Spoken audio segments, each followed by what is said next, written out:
Assalamualaikum warahmatullahi wabarakatuh.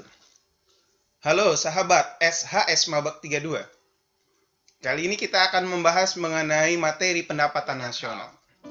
Pendapatan nasional ini dapat digambarkan melalui tingkat kesejahteraan, kemakmuran, pendidikan, kesehatan, dan banyak lagi.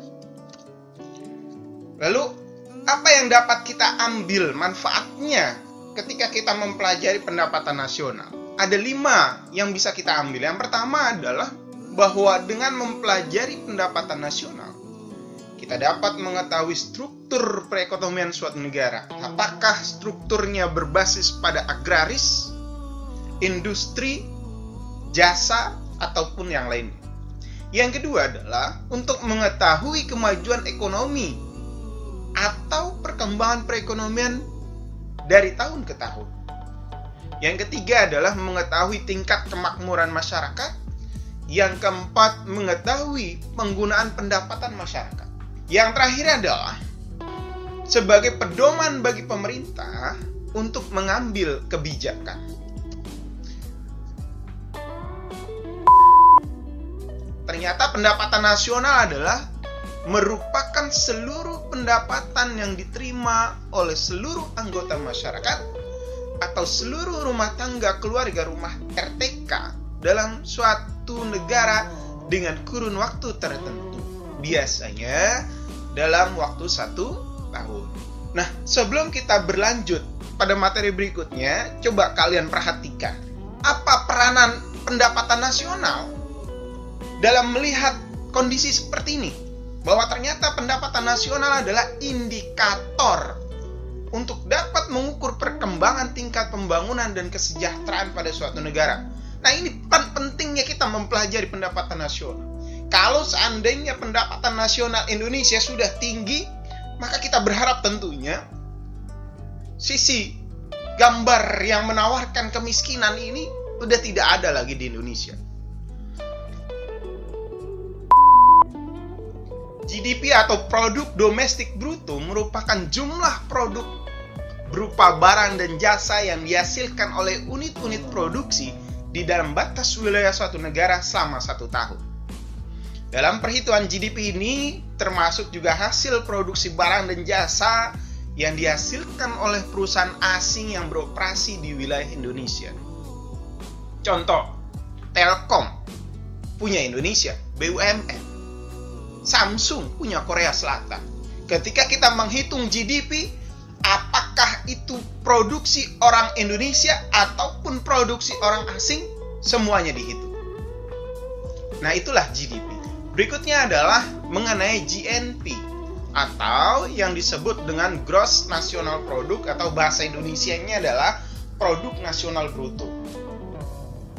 Meliputi nilai produk berupa barang dan jasa yang dihasilkan oleh penduduk suatu negara selama 1 tahun. Maka kalau kita mau menghitung GNP, maka produksi orang-orang asing di Indonesia itu harus kita keluarkan. Yang harus kita himpun adalah produksi-produksi masyarakat Indonesia, baik yang di dalam negeri maupun yang di luar negeri. Nah, kita lihat rumusnya. PNB sama dengan PDB ditambah produk WNI di dalam negeri dikurang produk WNA di dalam negeri. Atau PNB sama dengan PDB ditambah pendapatan neto terhadap luar negeri, atau PNB sama dengan PDB dikurang pembayaran neto terhadap luar negeri. Berikutnya adalah Net National Product. Produk nasional bruto adalah GNP dikurangi penyusutan, yang disebut juga dengan replacement dari barang modal. Rumusnya adalah NNP sama dengan GNP dikurang dengan penyusutan.